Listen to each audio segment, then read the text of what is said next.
Magandang araw mga ka-PCY!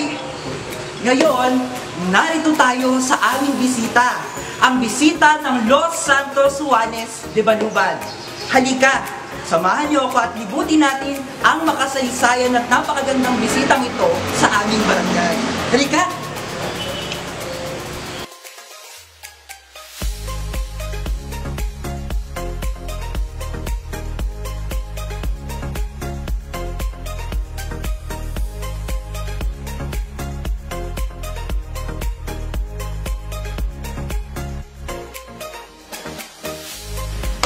Maligayang pagdating sa aming bisita. Bakit nga ba nasabing isa ito sa bisitang natatangi sa ating parokya? At bakit nga ba isa rin ito sa makasaysayang bisita dito sa ating bayan? Sapagkat kami lamang ang bisitang may natatanging dalawang patron. Ito ay si San Juan Bautista at si San Juan Evangelista. At bakit makasaysayan? Dahil isang bisita ng Balubad sa mga pinakamatatandang bisitang naitatag at naitayo dito sa ating bayan. Halika, alamin pa natin ang ibang detalye ng ating bisita. Ayon sa kasaysayan na siyang nagpasalin-salin sa mga labi ng matatanda, ang bisita ay pinatayang panahon pa ng mga Kastila na itayo sa ating bayan. Bagamat walang masabing taon kung kailan ito naitayo, tiyak na isang bisitang ito sa pinakamatatandang bisita sa ating bayan.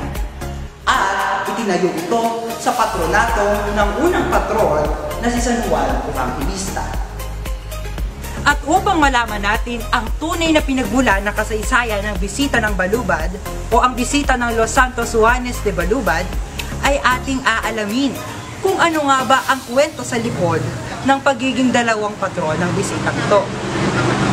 Interview kami ng mangilan-ilang tao na nakakaalam sa matandang kwento na nagpasalin-salin sa dila ng matatanda.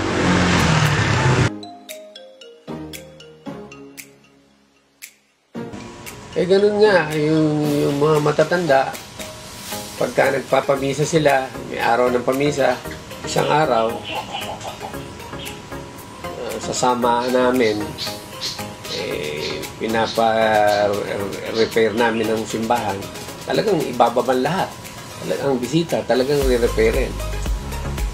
Pagdating namin doon sa kampanaryo, ibinaba ang kampana.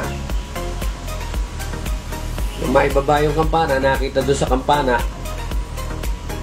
may nakaukit. Doon sa nakaukit na yon, lumabas doon na ang patron ng bisita ng Balubad si San Juan Bautista. Nakaukit doon, nakaukit na ang kampanang ito ay indonar ng mga pamilya, hindi alam mo kung Pineda, kung ano, at pati tao nando doon sa nayo ng Balubad na ang nakalagay na ang patron ay si Juan Bautista dahil doon sa kampana. Hindi dahil sa salita lang ng mga matatanda. Bukod doon sa mga salita ng mga kwento ng matatanda, meron talagang pruweba. Opo, which is yung kampana. Yung kampana. Na kung ilang daan taon na yung kampana. Opo. At dahil sa pangyayaring iyon, nadiskubre sa kampana ng aming bisita ang nakaukit na ang pamilya Pineda ay nagbigay ng isang kampana sa bisita ng Balubad para sa patron si San Juan Bautista. At dahil doon, napasama at naidagdag sa pagiging patron ng aming bisita si San Juan Bautista. Kung kaya simula noon, nakagisnan na ng mga tiga-barangay Balubad na mayroon kaming natatanging dalawang patron, si San Juan Evangelista at si San Juan Bautista. At ngayon mga ka-PCY, nandito tayo sa tahanan ng Pamilya Roque kung saan matatagpuan natin ang sinasabing sinaunang kalyehero sa ating barangay ng Balubad, ang San Juan Evangelista.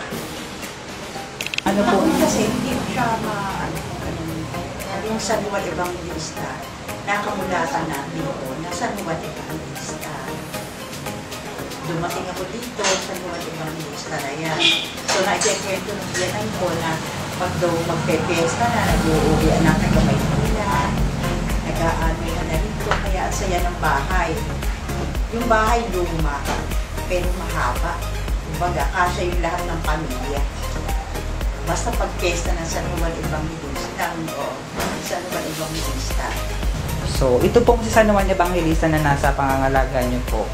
Siya po ba yung ginagamit na bikaryo or kalyehera kung tawagin noon? Pang-fiesta. Opo, yun po. Pang-fiesta. Tapos, pag naman sa mahal na araw, yung kay Carex na San Juan Evangelista. Okay po. Rex Tours. Basta ang sabi nga nila, nakalagay sa kampana, San Juan Bautista, sa kampana.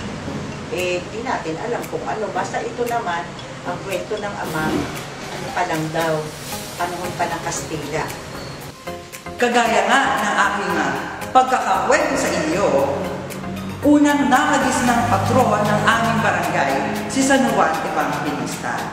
At ngayon, nasa harapan natin ang itinuturing na pinakamatandang imahe ni San Juan Evangelista. Ito ay nakalagay sa patsyada ng ating bisita noon. At ayon na rin sa matatandang kwento, si San Juan Evangelista ay may natatanging lupain. Sa nasabing lupain, doon kinukuha ang perang ipanggagastos para sa kapistahan. Si San Juan Evangelista ang siyang patron ng Barangay Balubad sa Salot. Kami ay dumulog sa kanya upang ipagsanggalang ang aming barangay sa kahit na anong parating na salot. Siya rin ang patron ng kasaganaan dito sa aming barangay. Masasabing hitik sa biyaya at pagpapala ang bisitang ito ng Barangay Balubad, kung saan nakagisnan sa iisang barangay ang natatanging dalawang patron. Itinuturing ng mga taga-barangay Balubad na isa sa pinakamagandang biyaya ng Diyos ang magkaroon ng dalawang patron. Bagaman magkabukod na kapistahan, iisa at pinagpuplot na debosyon ang sa kanila naman ay natagpuan. Ako si Emil Roque, ang pamulo ng kabataan sa bisitang ito ng Los Santos Juanes de Balubad. Kaya, muli, welcome sa natatanging bisita ng Los Santos Juanes de Balubad. Paalam!